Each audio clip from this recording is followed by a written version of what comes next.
આંચકાનો અનુભવ લોકોએ કર્યો છે। હાલ મોરબીથી સંવાદદાતા અતુલ પણ મારી સાથે જોડાયા છે। અતુલ, મોરબીમાં પણ ભૂકંપના આંચકા આવ્યા હોવાના અહેવાલ છે, કયા કયા વિસ્તારોમાં લોકોએ અનુભવ્યા? જી પંકજ, ચોક્કસથી મોરબી જિલ્લામાં પણ લોકોએ 10 ને 15 મિનિટે ભૂકંપના આંચકાનો અનુભવ કર્યો હતો, જેને લઈને મોરબી, વાંકાનેર, હળવદ, માળિયા સહિતના જે ગ્રામ્ય વિસ્તારો છે તેની ધરા ધ્રુજી હતી। અને કહી શકાય કે હાલ જે સરકાર દ્વારા આ જે રિક્ટર સ્કેલ પર 4.2 ની તીવ્રતાનો પાટણ નજીકનું કેન્દ્રબિંદુ નોંધાયું છે।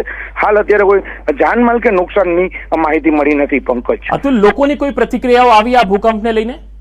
ચોક્કસથી અનેક લોકોના સોશિયલ મીડિયામાં પણ મેસેજ વાયરલ થઈ રહ્યા છે, અનેક લોકોના ફોન પણ આવી રહ્યા છે। અત્યારે હાલ સુધી જે લોકોમાં એક ગભરાટનો માહોલ જામી ગયો છે, ક્યાંક હોસ્પિટલ હોય કે તહેવારનો માહોલ, લોકોમાં પણ ભયનો માહોલ જોવા મળી રહ્યો છે। પંકજ, જી, મોરબીથી અતુલ જોશીનો આ અહેવાલ। અતુલ, આભાર માહિતી આપવા માટે। તો